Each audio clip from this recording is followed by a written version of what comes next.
I barely go out, blah, blah, blah. Eventually, now mind you, I'm staying with a felon. Now you can't have two felons hanging out together. So her parole officers would come to the house, and I'm dodging out the back door. Not a good thing. So eventually one day my probation officer came in and says, well, they say you're not complying. And I go, well, I am. I go there and I don't drink and blah, blah. And she said, well, if that's the case, let's go and take a urine. Well, I failed the urine.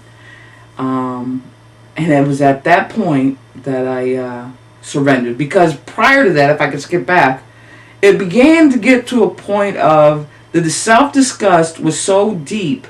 The thoughts of suicide were there. The attempts didn't happen, but the thoughts were there. And somehow or another, I'd always think about my daughter, like, I can't do this to her. I can't do this to her.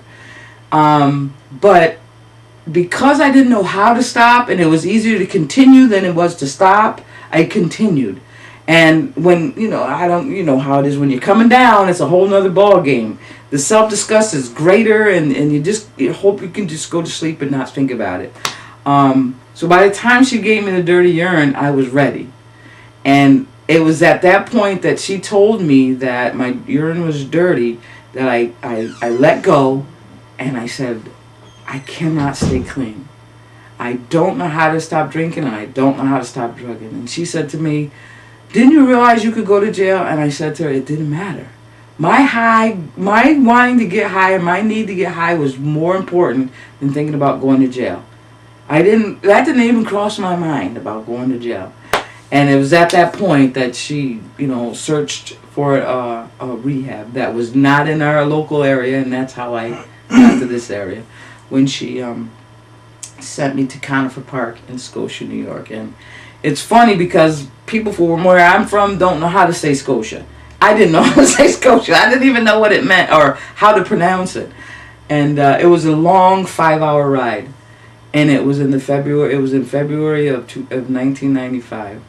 And I didn't know what I was getting myself into, but I knew I wanted to do something different. And prior to that long ride, I did my last hurrah.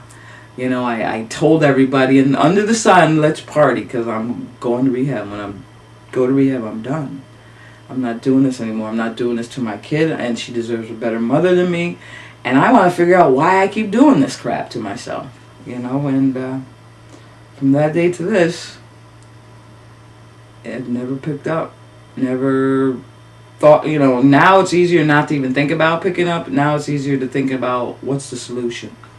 What was the hardest part of getting sober? And since you've been sober, what's the hardest part of being sober? The hardest part of getting sober initially for me was allowing people to get to know me. Allowing myself to open up and feel safe with people. Because I thought that being a gay black woman... There's 3 stigmas. Was 3 strikes against me. Socially. I thought that if I let people know who I was in those areas, then they may not like me. They may not understand who I am. And even to this day, 15 years later, I still struggle with that. And I believe, coming from a small town where it's predominantly white and very few gay people, that I couldn't be me. I had to pretend who I was. The relationships that I had to pretend I wasn't in them. And I went through a lot of pain with the women I was with because they were not monogamous relationships. And I think they may have went through the same thing, but they would battle it with being with men and in the face of me. And I didn't do anything about it because I didn't want people to know. Because the people that did question whether I was gay or not ridiculed me or made fun of. So that's not safety to me. The ones that I trusted that asked me, I gave them the true answers. Yeah, I'm gay.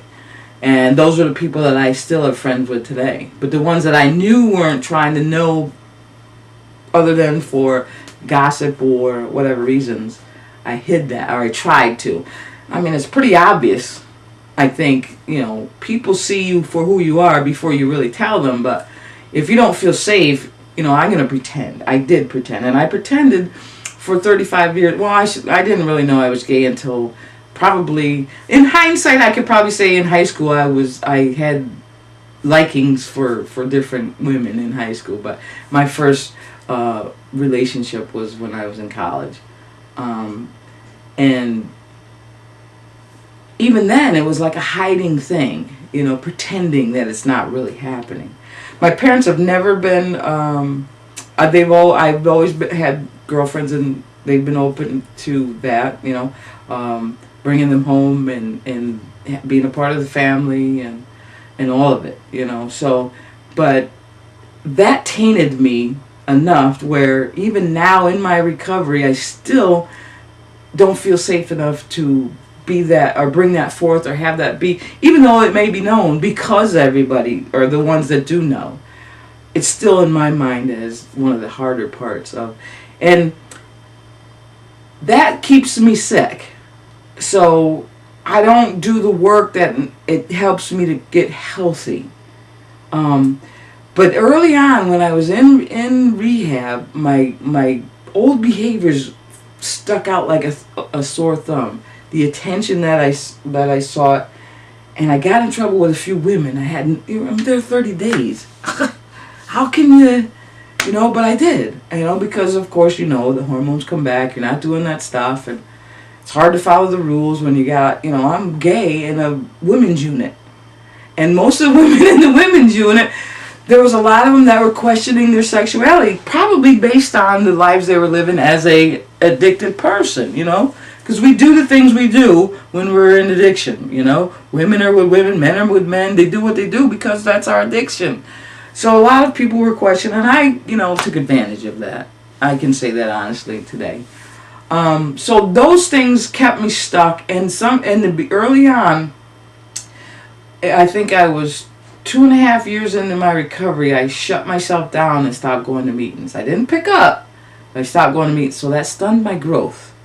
They stunted my growth, and it made me have and react and do all the things I normally would do with my old behaviors, because that's all I could revert to was what I